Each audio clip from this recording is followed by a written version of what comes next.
Hello and welcome to Afternoon Tea with Karen. Now, this is required listening, the 2018 John Humphreys lecture, Indigenous Rights as Colonialism, UNDRIP and Canada's Constitution.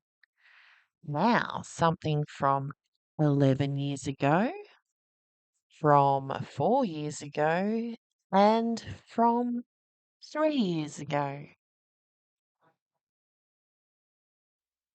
Aboriginal and Torres Strait Islander viewers are warned that the following video may contain images and voices of deceased persons.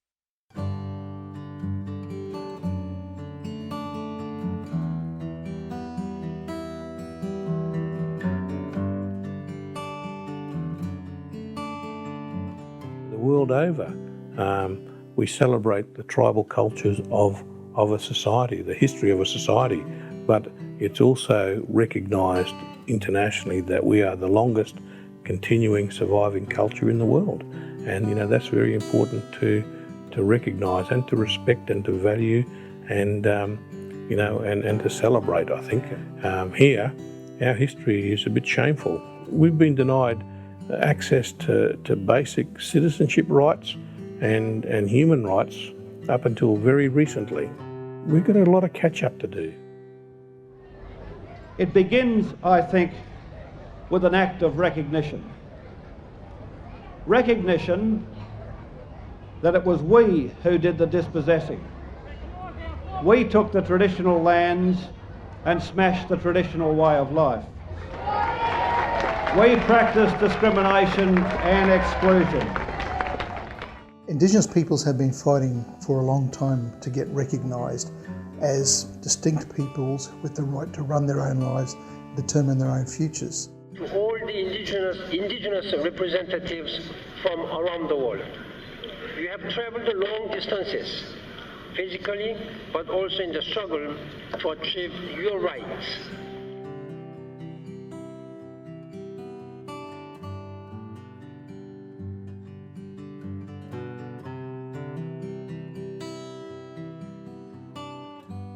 The document is made up of 9 key sections: foundational rights, life and security, language, culture and spiritual identity, education, information and employment, participation, development and economic and social rights, rights to country, resources and our knowledge, self-governance.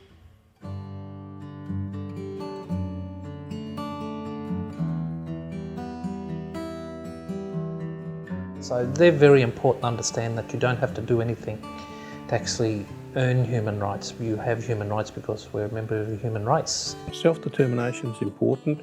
We can't be self-determining if we don't know, what's affecting a decision. So we should be able to make decisions without any coercion. Until people actually make real decisions about things that affect their lives, it's very difficult to make progress. And this is perhaps at the heart of self-determination.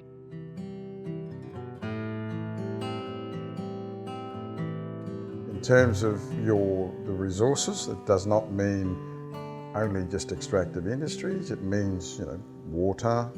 It also means access to national parks, forests, traditional foods, medicines. So anything that has to do with land and is connected in that context, people should understand that they have a right to that, so that they're not denied those rights when they're confronted by law.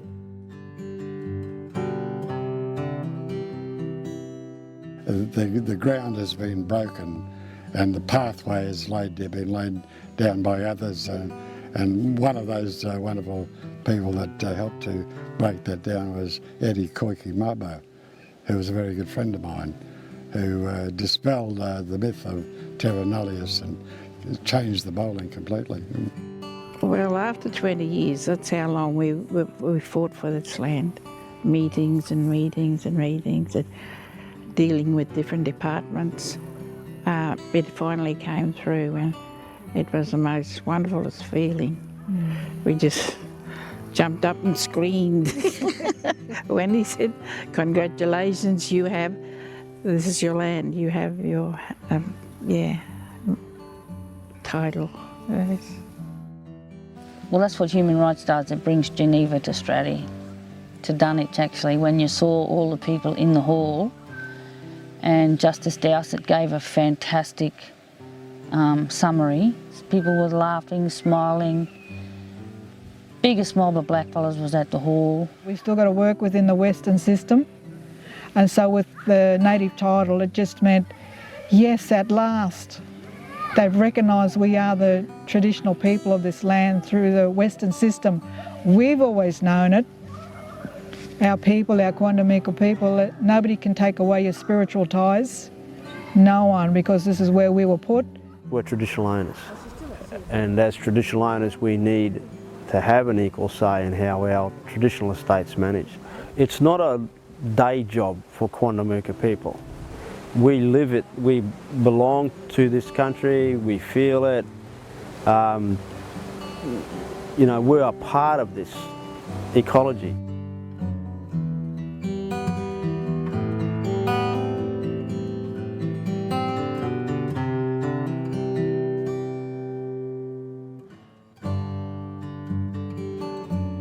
Practice and preservation of our languages goes to the very heart of our cultural and spiritual identity. Languages are the way that we pass on our knowledges to future generations. It's also the way that we assert our cultural and spiritual identity. Talking strong in Highland Town, talking strong in Norwich Jack, talking strong in Waterbury, Hinton Down, Hinton Green. The differences between Yippa and other schools is that firstly it's what they call, the elders call, a two-way school. When they started it, this was 33 years ago, they wanted to have a school of their own. And when they went to the government said, no, what's wrong with the government school? And they started then what was a 10-year campaign. And so that was a great triumph, and it was established as an independent school. Keeping our language strong, it's a part of us, it's a part of our old people, you know. Like I've been saying, it's where we're from, you know. We can't be an Indigenous race and have nothing, you know. We are Indigenous race because we've got language, we've got culture, and we're strong, and we need to teach the children that.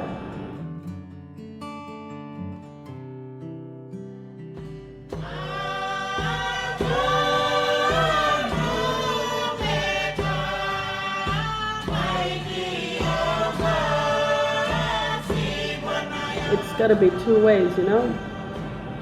European came to our country, they've got to come up beside us, and we walk side by side, and we learn from them and they learn from us.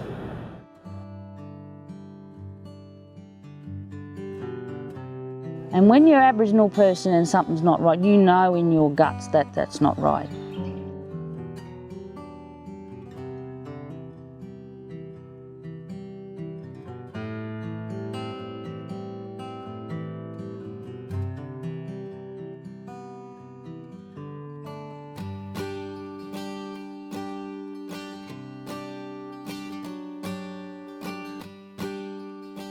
You know, I would recommend, and I do, take the declaration to all my meetings with any public department, local government, state government, federal government, and use the rights, mention the rights, refer to the rights. It's really important in terms of this declaration having real power in this country, that everyone, from school kids to elders, refer to articles in the declaration.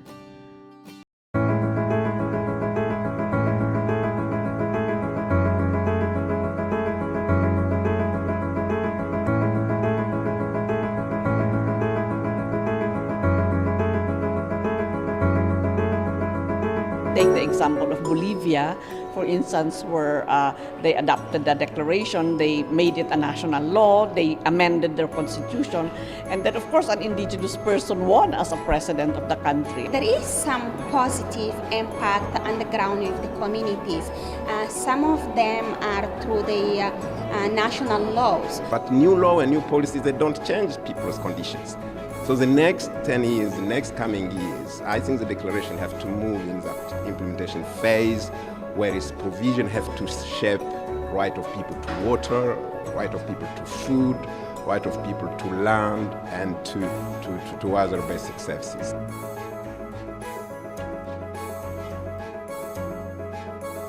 We wanted to be an early involved in the SDGs, and we want to see the SDGs refer specifically in their context to Indigenous peoples. But as Indigenous peoples, we are seeing where they can make a difference is if they are implementing all the 17 goals in synergy together. The SDG brings to surface the issue of people and community left behind. And that is what Indigenous people have been living through for decades. For the next 10 years is going to be the ending of the SDGs. Then it's going to be also the new era for the declaration implementation. So this synergy is needed right now, and hopefully by the 2013 our objective can be reached.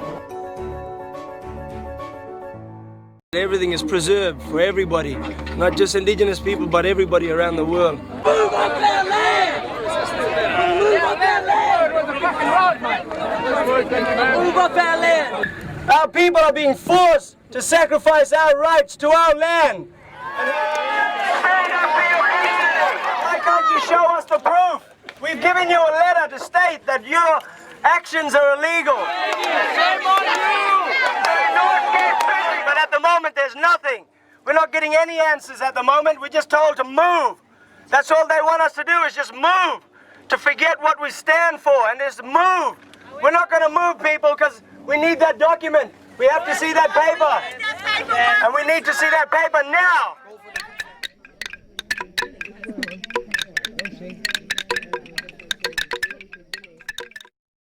Article 25. Article 25. The rights of Indigenous people. People inside there, okay, so that's my understanding. Their equipment is down the road. They are doing illegal work. Nothing has been signed off by state, by the federal. Nothing. Okay. So how they are? It is like right now. We have this protection from the United Nations, and we are exercising our right. We're exercising that right because we're talking about Indigenous rights to country.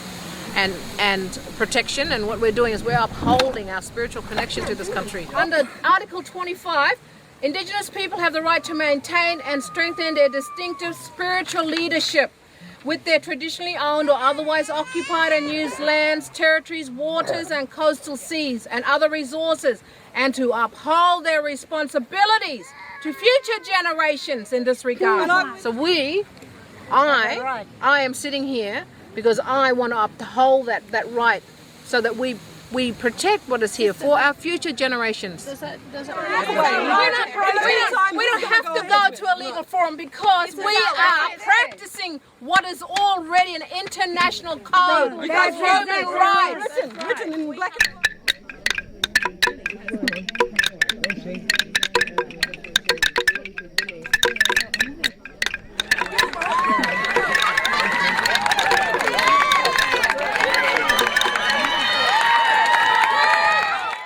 Joining us now, Ron Valent. Now, Ron, you have been sounding the alarms when it comes to UNDRIP for years, a few years, but now here it is rolling out quickly, especially in the province of British Columbia. So thanks for being on Rebel News. Well, thank you for having me. This is the most important untold story in Canada, if not the world. Well, I'm certainly not going to argue with you on that. It's quite shocking and concerning what I'm reading here. Yes. Now, I let people know in the beginning of this, the definition of UNDRIP, but I want to hear in your words what you would describe it as.